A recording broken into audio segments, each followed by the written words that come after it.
ఒక్క నిమిషం శ్రీనివాస్ గారు, ఒక్క నిమిషం హోల్డ్ లో ఉండండి. అజయ్ వర్మ గారు నమస్తే అండి.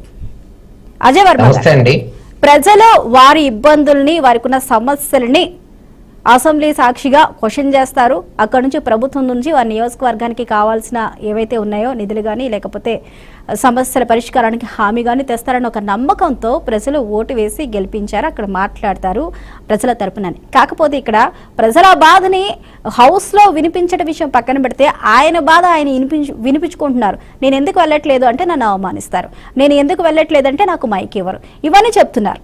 అయితే అజయ్ వర్మ గారు ఇక్కడ ప్రతిపక్ష హోదా అని ఆయన డిమాండ్ చేస్తున్నారు. వేరే నాయకుడు లేరు, 11 వచ్చినా 10 వచ్చినా చివరికి 2 వచ్చినా ప్రతిపక్షంలో ఉన్నది ఏకైక నాయకుడిని నేనే.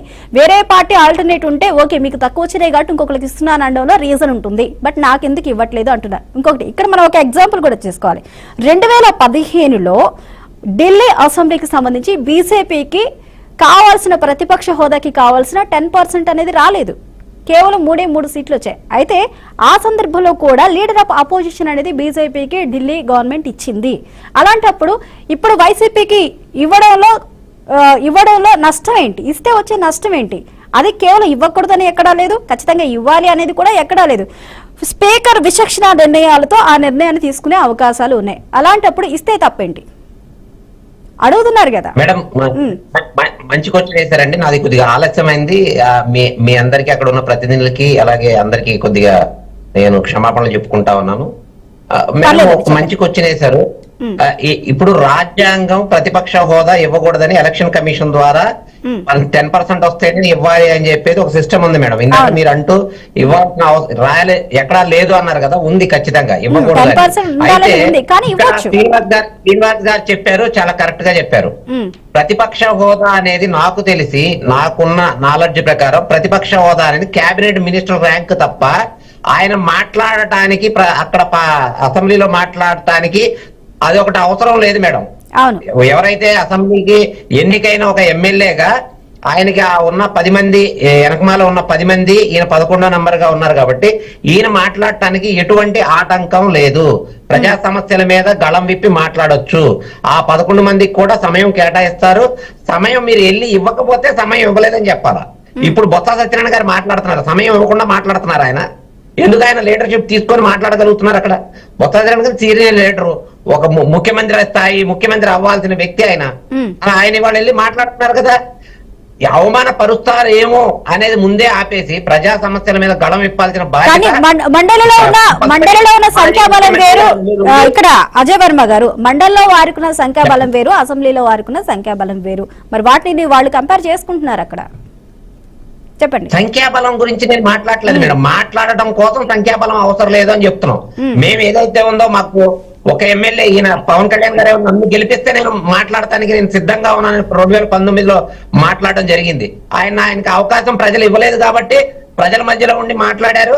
ఇవాళ అవకాశం ఇచ్చారు కాబట్టి పాలక పక్షంలో ఉన్నా సరే ఏదైనా చిన్న చిన్న పొరపాట్లు జరిగితే అవి సరిదిద్దడం కోసం ఇవాళ మాట్లాడుతూ ఉన్నారు. ఆయన ఖచ్చితంగా ప్రజల సమస్యల కోసం మీరు జీతం తీసుకుంటున్నారు. ప్రజలు మీకు ఒక ఓట్లేసి ఒక అధికారాన్ని ఇచ్చారు. మీరు బయట రోడ్డు మీద ప్రెస్ మీట్లు పెట్టో రోడ్ల మీద మీటింగ్లు పెడితే ప్రజలు వింటారు తప్ప ప్రభుత్వానికి మీరు ఏదైతే సమాధానం కోరుతున్నారో అది ప్రభుత్వం నుంచి రావాలి అంటే అసెంబ్లీలో ఖచ్చితంగా జరగాలి. అందులో ఇప్పుడు జరుగుతుంది చాలా ఇంపార్టెంట్ అసెంబ్లీ. ఎందుకనంటే ఏదైతే బడ్జెట్ మీద సమావేశం జరుగుతుందో మీరు ఏదైతే అడగాలనుకుంటున్నారో బడ్జెట్ లో మాకు ఈ కావాలి, మీరు ఈ హామీలు ఇచ్చారు, ఇవి ఎందుకు చేయలేదు, చేయడానికి మీరు బడ్జెట్ ఇంత ఎందుకు కేటాయించలేదు ఖచ్చితంగా అడగాల్సిన బాధ్యత మాజీ ముఖ్యమంత్రిగా గతంలో ప్రతిపక్ష నేతగా చేస్తున్నారు. ఖచ్చితంగా ఆయనకి ప్రజల తరఫున 40% ఓటింగ్ వచ్చింది. ఆయన ఖచ్చితంగా 40% మంది ఓటింగ్ ఆ పార్టీకి వచ్చింది కాబట్టి వాళ్ళ బాధ్యత అంతా ఈయన తీసుకొని మాట్లాడాల్సిన బాధ్యత జగన్మోహన్ రెడ్డి గారి మీద ఉందండి. అవును అజయ్ వర్మ గారు ఇక్కడ ఢిల్లీలో 2015లో బీజేపీకి కావాల్సిన 10% లేకపోయినా గానీ అపోజిషన్ కి సంబంధించి లీడర్ ఆఫ్ అపోజిషన్ అనేది ఇచ్చారు. మరి మాకెందుకు ఇవ్వలేదు అని క్వశ్చన్ చేస్తున్నారు. అక్కడ కొన్ని ఎగ్జామ్షన్స్ అనేవి ఇక్కడ ఉంటాయి, ఎగ్జామ్షన్స్ ఉంటాయి అంటున్నారు. చెప్పాను నేను అదే, హోదా అనేది కేబినెట్ ర్యాంక్ కోసమే తప్ప ప్రజా సమస్యల మీద మాట్లాడటానికి ప్రతిపక్ష హోదా అవసరం లేదు. అవునండి, ఖచ్చితంగా ప్రజా సమస్యల గురించి మాట్లాడడానికి ప్రతిపక్ష హోదా అవసరం లేదు. కానీ వారు అదే కోరుకుంటున్నప్పుడు అది ఇచ్చేసి ప్రజా సమస్యల గురించి మాట్లాడతారేమో ఒకసారి చూడొచ్చు కదా. మరి మీరు అది కాదు మేడం, అది ఇచ్చేసి అడగడానికి ఇదేం చిన్నపిల్లలు ఏదో మా అబ్బాయి అడిగాడు లేదా మా చెల్లి అడిగింది ఇంట్లో అడుగుతున్నారు మరి గట్టిగా. చాక్లెట్ అడిగారు. ఏంటి మేడం అది? అసలు అది పద్ధతేనా? ప్రజాస్వామ్యంలో 40% ఓటింగ్ ఉన్న ఒక పార్టీ లీడరు గతంలో సీఎం గా చేస్తున్నారు, అంతకుముందు ప్రతిపక్ష నేతగా చేస్తున్నారు.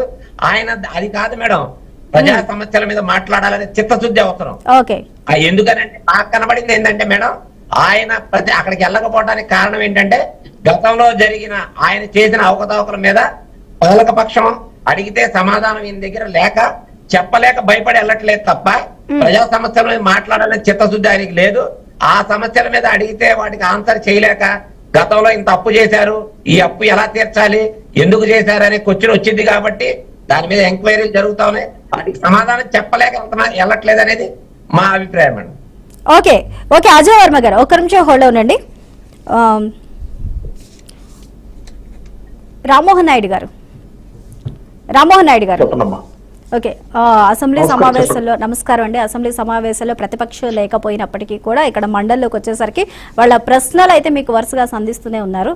ఏం చేస్తుంది ఇప్పటి వరకు ప్రభుత్వం? మరి ఆల్రెడీ 100 రోజుల వరకు దాటిపోయి ముందుకెళ్తుంది, మరి ఏం చేస్తుంది? ఇచ్చిన హామీలు అయితే ఏవైతే ఉన్నాయి, బడ్జెట్ అంతా కూడా ఒక ఫేక్ బడ్జెట్ ని విడుదల చేయడం జరిగింది అన్నారు. అదేవిధంగా నారా లోకేష్ ఎంత ఎమోషనల్